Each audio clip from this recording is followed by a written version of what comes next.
Estimados alumnos, les doy la bienvenida a la teleclase número 2, correspondiente precisamente al módulo número 2, que abarca las unidades 4, 5 y 6 del programa de la asignatura.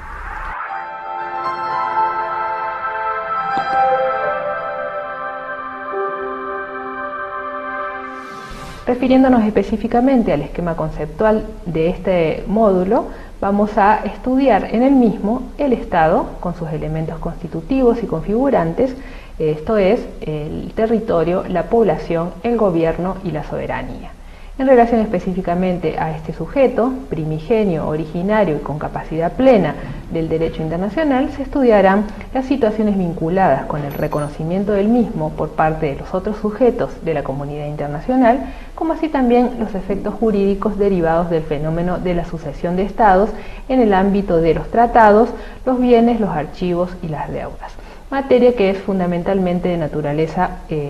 consuetudinaria. En relación a los elementos, al resto de los elementos que componen el Estado, vamos a comenzar en la unidad número 5 con el análisis de uno de sus componentes fundamentales, que es el territorio, analizando los modos de adquisición del mismo que pueden clasificarse en originarios y derivados. A su vez, ese territorio evidentemente está regulado en sus aspectos centrales por el derecho internacional en sus diferentes modalidades, esto es, el terrestre, el marítimo y el aéreo. El hincapié esencial se hará específicamente en aquellos espacios marítimos regulados por la Convención del Derecho del Mar de 1982, que distingue entre aguas interiores, mar territorial, zona contigua, plataforma continental y zona económica exclusiva, analizando las diferentes facultades y prerrogativas que le corresponden al Estado en relación a cada uno de estos espacios. También se analizarán otros espacios que en realidad no se encuentran sometidos específicamente a la jurisdicción del Estado, pero que por el contrario revisten un interés vinculado con la comunidad internacional, tales como los espacios polares, el espacio ultraterrestre y los fondos marinos y oceánicos. En relación al resto de los elementos que componen el Estado, cada uno corresponde a su vez a un tema correspondiente a la unidad número 6, fundamentalmente. La población, que distingue entre extranjeros y nacionales. En el marco de los extranjeros estudiaremos el derecho de extranjería, es decir, aquellos derechos que le corresponden al Estado en relación a la presencia de extranjeros en su territorio, que también tiene límites establecidos específicamente por el derecho internacional y que también se vincula con el derecho de asilo, es decir, la posibilidad de ofrecer una protección en el ámbito del territorio del Estado o de sus misiones diplomáticas a sujetos que no forman parte de su nacionalidad cuando estos sean perseguidos o corra riesgo su vida, su integridad o su libertad. En el caso de los nacionales, evidentemente el Estado tiene una competencia personal que implica el estudio de una institución fundamental del derecho internacional, tal como la protección diplomática, entendida, ¿no es cierto?, como aquellos procedimientos vinculados con la protección de sus nacionales en el extranjero.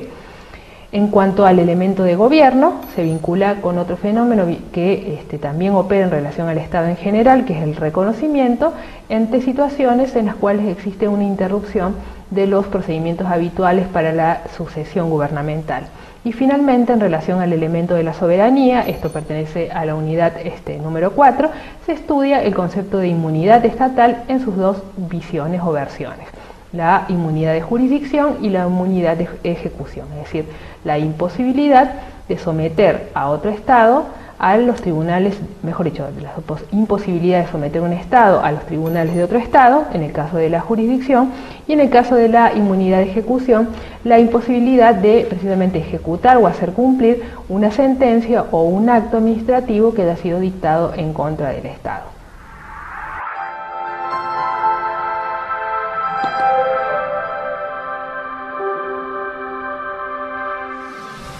Vamos a comenzar por consiguiente con el desarrollo de la primera parte de la clase. En ella hemos elegido básicamente analizar conceptos que hacen al reconocimiento de estados y de gobiernos, porque creemos que son fundamentales para poder entender ciertas dinámicas que tienen un profundo trasfondo de naturaleza política. En el caso del reconocimiento de estados, evidentemente se da en una situación en la cual surge un nuevo estado, lo cual puede ocurrir, o por lo menos históricamente ocurrido, a partir de la ocupación de un territorio res nullius, o bien por el desmembramiento de un estado en dos o más nuevas unidades estatales, o bien por la unificación, como en el caso de la unificación italiana o alemana. Estas son todas situaciones que originan la creación de una nueva entidad que, en la medida en que implique la existencia de una comunidad asentada en un territorio y dotada de un gobierno efectivo e independiente, entonces va a reclamar a la comunidad internacional o a los sujetos del derecho internacional ser reconocida precisamente como un Estado. El problema es que, dada la descentralización típica del ordenamiento jurídico internacional, esto es, la ausencia de autoridades centrales que puedan ejercer las funciones en representación de la totalidad de la sociedad internacional o de la comunidad de estados, es voluntario el acto de reconocimiento, es decir, que depende fundamentalmente de la discrecionalidad de cada uno de los sujetos estatales. Podemos tomar como concepto, que en realidad se toma de la Comisión de Derecho Internacional, al reconocimiento de estados, entenderlo como un acto libre por el cual uno o más estados comprueban la existencia sobre un territorio determinado de una sociedad humana políticamente organizada, independiente de cualquier otro estado y capaz de observar las prescripciones del derecho internacional, manifestando por consiguiente la voluntad de considerarlo como un miembro de la comunidad internacional. En esta definición extensa, evidentemente, se puede verificar la comprobación por parte del sujeto que reconoce de los diferentes componentes o elementos constitutivos del Estado. Esto es, la población, el territorio, la existencia del gobierno y la soberanía. En cuanto a la naturaleza del reconocimiento, existen dos posturas centrales, es decir, nos estamos refiriendo a qué naturaleza presenta este acto y por consiguiente qué efectos produce en la práctica. Existe una doctrina que podríamos denominar de naturaleza constitutiva que considera, que está fundada en realidad en la corriente o en el pensamiento voluntarista, que considera que en realidad es la voluntad de los estados la que determina los efectos jurídicos centrales del ordenamiento internacional. Para esta teoría, evidentemente,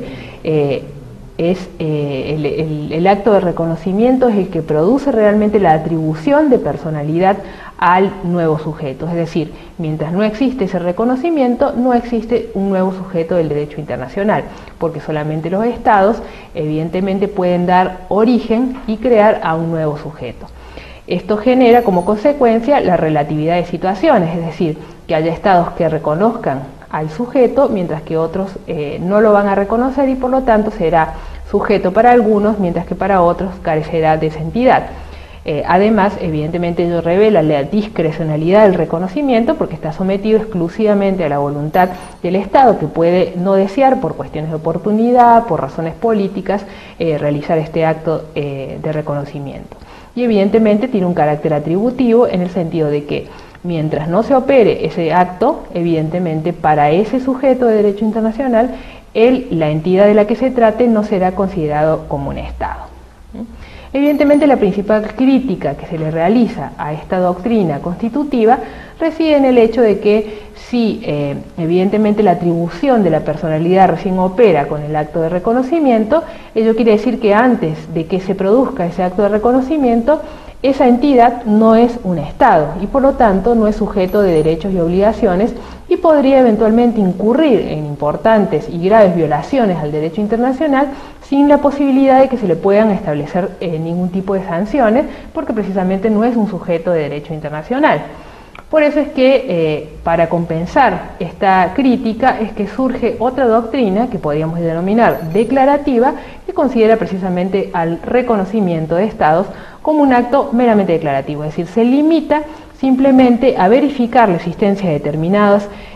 condiciones o elementos que hacen a una situación preexistente. Es decir, no crean el sujeto sino por el acto mismo, sino que el sujeto ya existe, preexiste al acto de reconocimiento mismo, y lo que hace el Estado simplemente es limitarse a verificar que se cumplen las condiciones para su existencia y en función de ello proceder a entablar las relaciones consiguientes en el marco, ¿no es cierto?, de los órganos estatales encargados de llevar adelante la política exterior de cada uno de los estados. Con ello se salva la crítica que, como decíamos, señala que en el caso de que fuera un acto constitutivo, entonces no podría ser pasible de sanciones ni de responsabilidad internacional porque no sería considerado un sujeto de derecho. En el caso de Kelsen, específicamente, este adhiere a la doctrina constitutiva, es decir, considera que efectivamente la atribución de personalidad se produce con el acto de reconocimiento, pero hace una salvedad que permite precisamente evitar la crítica típica a esta postura, que es que señala la posibilidad de que haya un reconocimiento tácito, esto es, cuando este sujeto, en el caso de que no haya sido reconocido formalmente, incurre en responsabilidad internacional, cualquier otro Estado, independientemente de que lo haya reconocido o no, evidentemente puede intentar hacer valer esa responsabilidad, es decir, obligarlo a reparar de alguna de las formas previstas por el derecho internacional ante esa violación de una obligación internacional, y esa demanda o esa acción que implique intentar hacer valer esa responsabilidad va a implicar una especie de reconocimiento tácito. Finalmente, Barbosa señala que en la práctica, en realidad, la doctrina declarativa es la que tiene una mayor aplicación o vigencia, pero de todas maneras el no reconocimiento no trae aparejado ningún tipo de consecuencia en términos de responsabilidad internacional, es decir, no existe ningún tipo de sanción para aquellos estados que se niegan a reconocer a entidades que realmente han reunido la totalidad de los elementos para ser considerados estados. Con relación al reconocimiento de gobiernos, es una cuestión que evidentemente no afecta digamos, no pone en duda la existencia misma del Estado, sino se refiere a uno de sus elementos fundamentales, que es precisamente el gobierno. En este sentido rige el principio de efectividad, es decir, no le interesa o no debe interesarle por el principio de no intervención a los diferentes sujetos de la comunidad internacional la forma de gobierno ni las características que éste reviste, ya que eso pertenece precisamente a la órbita de cada Estado. Lo que aquí se pone en juego, evidentemente, es la posibilidad de entablar relaciones en relación a un gobierno que ha emergido de un proceso que no sigue los procedimientos habituales previstos constitucionalmente, es decir, hay una interrupción de la sucesión normal y regular del gobierno y que habilita entonces a la posibilidad de que ese gobierno no sea reconocido. Es decir, mientras se siga produciendo un reconocimiento, mejor dicho, una sucesión de gobiernos a través de los mecanismos constitucionales, no existe necesidad de reconocimiento alguno. En ese sentido, y como ha sido una práctica ampliamente difundida en el ámbito latinoamericano, sobre todo por la gran cantidad de interrupciones y de golpes de Estado que ha habido en la región, es que se han desarrollado dos grandes doctrinas precisamente tendientes a evitar el reconocimiento de estas situaciones de facto. Una es la llamada doctrina Tovar, que fue formulada en el año 1907 por el ministro ecuatoriano, que básicamente propugnaba el no reconocimiento de los gobiernos de facto hasta tanto se nombraran nuevos representantes libremente elegidos en elecciones democráticas que puedan reorganizar de manera constitucional al país. Y la otra doctrina, la doctrina Estrada, que fue formulada en el año 1930 por el ministro de Relaciones Exteriores mexicano, lo que pretendía era desincentivar la práctica del reconocimiento, es decir, simplemente establecer que cada Estado mantenga o retire sus misiones diplomáticas en ese Estado o los órganos encargados de su representación en el Estado en el cual se había producido el cambio de gobierno, sin tener que hacer un acto o declaración formal, que de todas maneras en la práctica implicaba una especie de reconocimiento tácito o de no reconocimiento tácito en el caso, ¿no es cierto?, de que se retiraran, como decíamos, las misiones diplomáticas. El objetivo fundamentalmente era garantizar la no intervención o el respeto al principio de no intervención.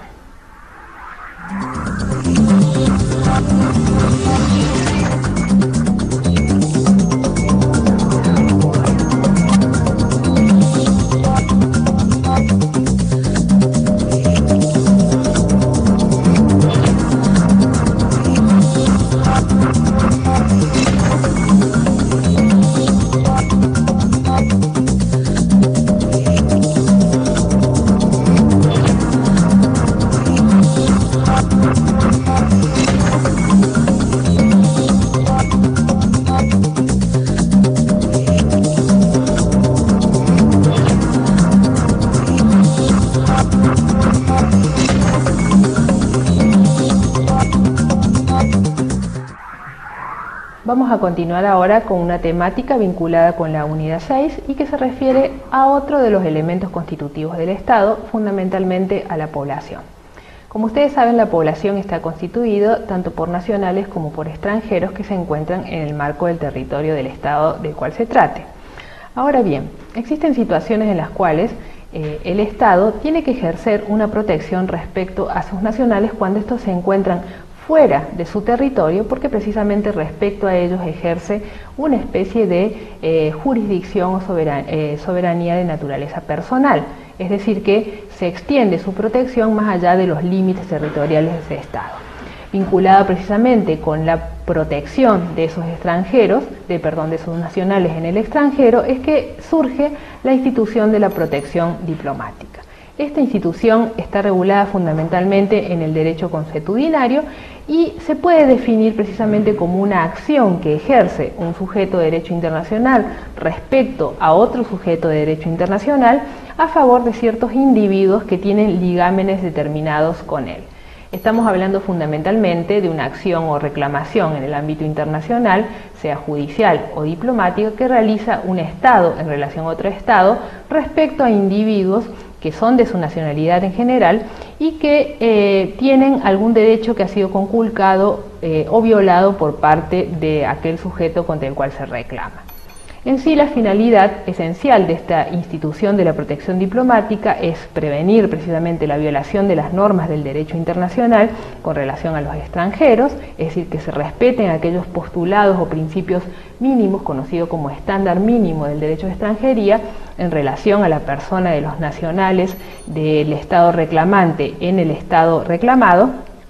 o bien también hacer cesar una determinada actividad ilícita o obtener una reparación, o puede ser también un conjunto de estas finalidades simultáneamente. En cuanto a la naturaleza jurídica de la protección diplomática, es importante señalar de que se trata primero de un derecho, como decíamos, fundado en normas consuetudinarias porque no existen tratados generales, sino más bien de naturaleza bilateral que establecen determinadas situaciones o derechos que se confieren a los extranjeros de un país en otro, y además que es un derecho que pertenece no al individuo en sí, sino al mismo sujeto de derecho internacional que reclama, esto es, al Estado. Es decir, ante situaciones en las cuales los individuos nacionales de ese Estado son afectados por acciones u omisiones de otro Estado, entonces se considera que el daño causado a esos individuos es un daño en realidad mediato al Estado y que por eso el Estado tiene el derecho a reclamar, es decir, sufre un daño en la persona de sus nacionales. Eso significa entonces que el Estado ejerce un derecho propio, de tal manera que al ser un derecho propio significa que es condición para su ejercicio simplemente la decisión de ese Estado para poder ejercerlo, dependiendo exclusivamente de su voluntad. Puede ejercer la protección diplomática como puede no ejercerla, es decir, el individuo no puede reclamar ni exigir a su Estado que lo proteja. Es decir, no hay una obligación impuesta por el derecho internacional que exija el ejercicio de la protección diplomática. Puede también por ello, una vez iniciada la acción, desistirla e inclusive puede acordar cuál es el grado de indemnización o de reparación otorgada a los individuos, no pudiendo entonces el individuo ni pedir que se desista de la acción una vez iniciada, ni tampoco que la misma se inicie en determinadas circunstancias. Es un derecho del Estado reclamante en relación a sus súbditos, pero es exclusivamente dependiente de su propia voluntad. En cuanto a las condiciones para el ejercicio, fundamentalmente hay dos en las cuales coincide la doctrina y la jurisprudencia internacional, que son la nacionalidad de la reclamación y la relativa al agotamiento de los recursos internos. Existe un tercer requisito que se llama el requisito de la conducta correcta de la persona, que en realidad es discutido por la doctrina y la jurisprudencia. En cuanto a la nacionalidad de la reclamación, evidentemente en el momento en el cual se ejerce el reclamo es necesario que la persona que ha sufrido el daño, es decir, el individuo a favor del quien se ejerce la protección diplomática, tenga la nacionalidad del Estado reclamante. En realidad hay diferentes momentos en los cuales puede tener la nacionalidad y en general la doctrina y la jurisprudencia mayoritarias exigen que debe tener la nacionalidad tanto en el momento del hecho que motive el daño como en el momento de la reclamación para evitar que entre estas dos situaciones se produzca un cambio de nacionalidad por parte del sujeto tendiente a buscar algún tipo de Estado que lo proteja de mejor manera. De allí entonces que es indispensable la existencia de este vínculo para poder ejercer la reclamación, salvo que existiese por supuesto un acuerdo particular en el caso en el cual se habilitara un Estado a reclamar en nombre de los nacionales de otro Estado. Pero en principio solo el vínculo de la nacionalidad entre el Estado y el individuo es el que garantiza o permite o habilita este derecho de protección. Los casos problemáticos se generan en relación a la doble o múltiple nacionalidad, es decir, en el caso de que el individuo tenga más de una nacionalidad, ¿quién es el Estado que tiene el derecho de ejercer la protección diplomática? En este sentido, tanto la Corte Permanente de Justicia Internacional, en el marco de la Sociedad de las Naciones, como con posterioridad la Corte Internacional de Justicia, en el marco de las Naciones Unidas, han fallado siempre estableciendo como criterio el de la nacionalidad efectiva o el de la nacionalidad que implica los vínculos más estrechos. Esto es, en los diferentes casos en los cuales ha debido decidir sobre qué Estado tenía el derecho a ejercer la protección diplomática cuando la persona tenía más de una nacionalidad, ha optado entonces por privilegiar aquellas relaciones entre el individuo y el Estado que fueran realmente reveladoras de situaciones de conexión real, de vinculación efectiva entre la persona y el Estado, tales como el lugar de residencia o de domicilio, el idioma que hable la persona, el lugar donde se encuentra su familia, entre otros factores que ha tomado en cuenta para el reconocimiento de la nacionalidad. Lo que sí hay un acuerdo en materia, se puede decir, de derecho internacional, es decir, una especie de norma consuetudinaria que señala que nunca se puede ejercer una reclamación, es decir, se puede ejercer la protección diplomática contra un Estado, o sea, reclamando a un Estado del cual la persona también detente la nacionalidad. Es decir, en esos casos no procedería el ejercicio de esta institución. La segunda condición alude al agotamiento de los recursos internos. Básicamente se entiende que se le debe permitir al Estado que ha causado el daño la posibilidad, en primer lugar, de reparar por sí mismo este daño y luego, solamente en aquel caso en que evidentemente el Estado no actúe, se habilita la instancia internacional. Es decir, actúa de manera subsidiaria a la actuación primigenia que debe proceder en relación al Estado que ha cometido el daño. Excepciones evidentemente existen, es decir, hay algunas circunstancias en las cuales no es necesario agotar los recursos internos, esto es, los recursos judiciales y administrativos que prevé el Estado para que el individuo pueda hacer su reclamación. Tal es el caso de la renuncia misma, de este agotamiento de los recursos por parte del Estado contra el cual se reclama, como así también cuando no haya recursos adecuados para tratar de salvar la situación del daño que se le infringe al individuo en el marco de ese Estado, en sus leyes internas, o bien cuando se entiende que el ejercicio de esas reclamaciones en el ámbito doméstico simplemente implicarán la reiteración de una decisión ya tomada. Finalmente también cuando existen evidentemente un retraso injustificado en la provisión de la justicia por parte de ese Estado. En todos estos casos, que funcionan como excepciones, evidentemente no es necesario esperar al agotamiento de los recursos internos para poder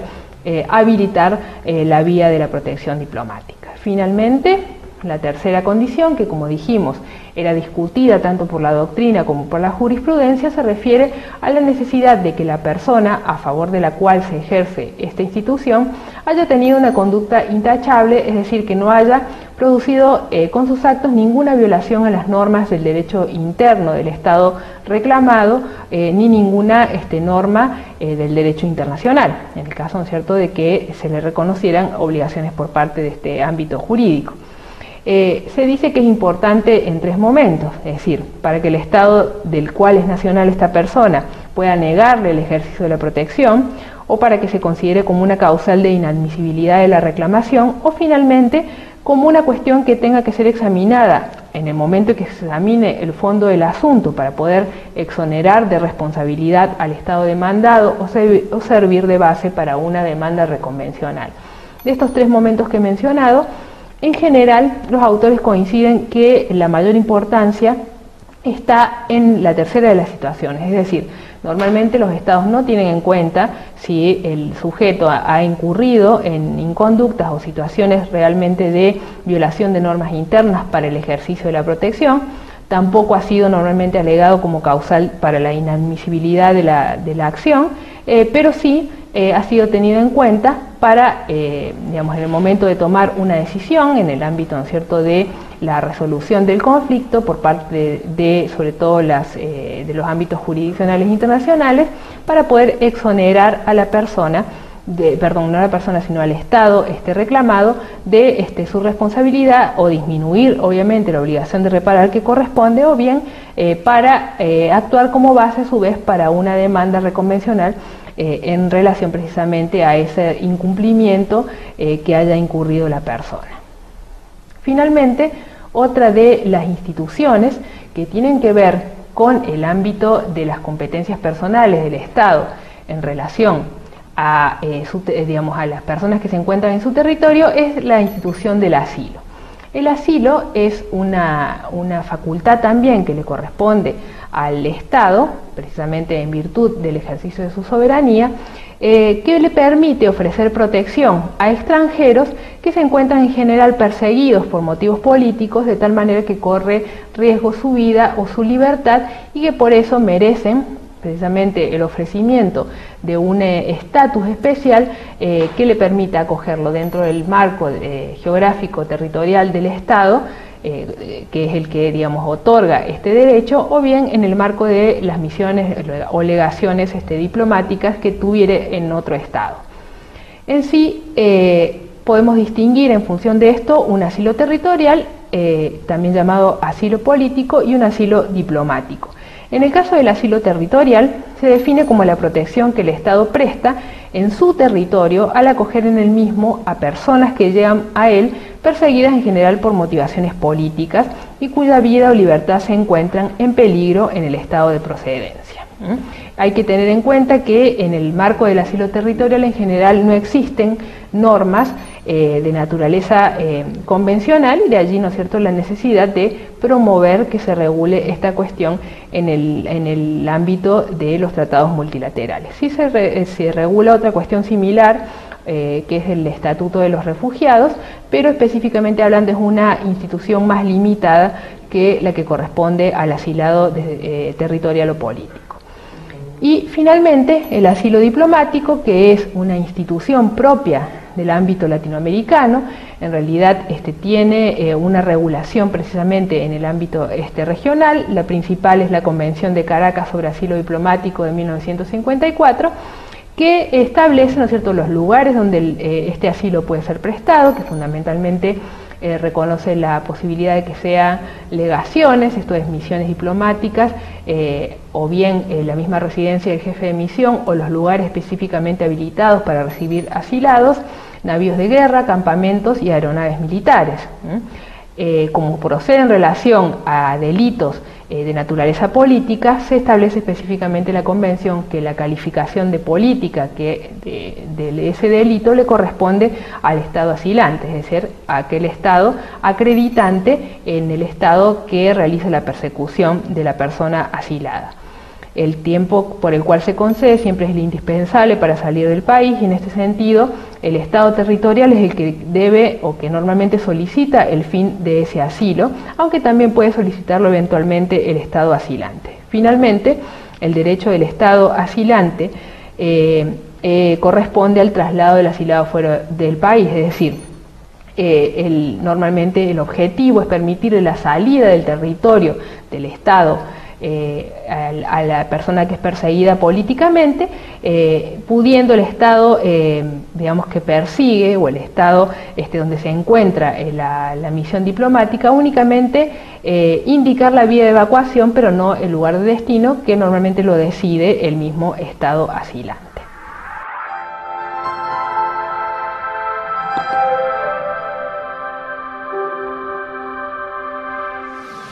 Damos por terminada entonces la segunda clase correspondiente al módulo número 2. Muchísimas gracias.